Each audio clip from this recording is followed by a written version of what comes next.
What's up, guys? So, soccer chat question four was about like kids leaving the game and wondering why they're leaving the game, and I had responded that probably had a lot to do. I really wanted to know the percentage of volunteer coaches that were with the kids, and I got some interesting responses. So I just want to sort of explain myself, and that way maybe some people don't hate me.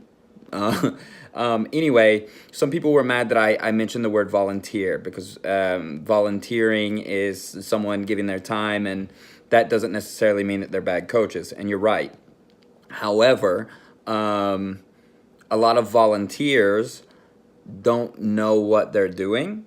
So I'm not necessarily saying that because they're volunteers they're good. I'm saying we need to. If I mean, we can still have volunteers, but we need to set a standard to them. And people, I love it. I had someone. I actually had a conversation about this before, and they're like, "It's not possible. You can't put a standard on volunteers." Well, I mean, we have volunteer fire departments, so if we're entrusting people with people's lives and saving them.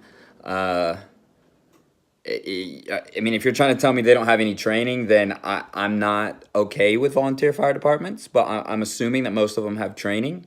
So if we can have a volunteer firefighter, um, why can't we have a volunteer coach that's any good? Maybe I'm wrong. Maybe I don't know much about volunteer firefighting, so that's a possibility. I don't claim to know everything, but yeah, I just think that's a pretty good point. On top of that, I think it's funny that people say that at the recreational level we don't necessarily need the best coaching because kids saturate things most when they're young, and like for example, you don't put your kid in preschool or in elementary school, whatever, to not be taught. Like the teachers have to have a degree in that field and a certain level of experience in that field to do it. That way, kids are, you know. Developing in a proper manner. So if we do that out of the course of a day, so for example, a math teacher would teach math all the day. We actually trust our kids, or I don't have kids, but parents actually trust their kids with volunteer coaches just as much as they do teachers. So if a teacher has them for an hour in a week, and we train, say, let's say I'm a volunteer coach, and then we train 3 times a week, and so they might have an hour a day with the kid versus I'll have an hour and a half a day across 3 days, so they still have more time. But the reality of it is they're actually trusting me, who's a volunteer that has no experience, hypothetically, with their kid, with this basically the same amount of time that they're allowing with a teacher. So if you want to put that in perspective, imagine having a bad teacher for your whole life, and then all of a sudden you're expected to be good when you're older and wondering why the U.S. can't make the World Cup. So yeah, there's point one. There are point two, really. But there is a positive to this, guys. We've been able to make it in basketball and baseball and all that because like volunteer coaches actually know about basketball and baseball because that's the sport of their past. Soccer's it's naturally becoming our number one sport. It's naturally becoming our go-to.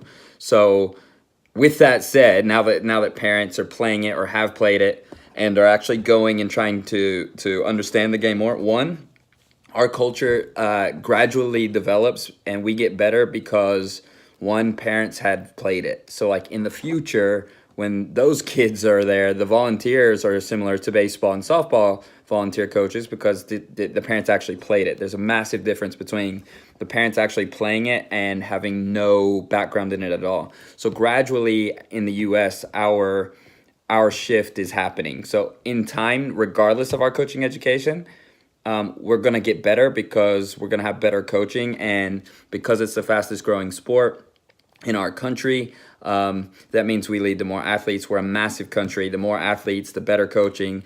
It's going to go well in the future.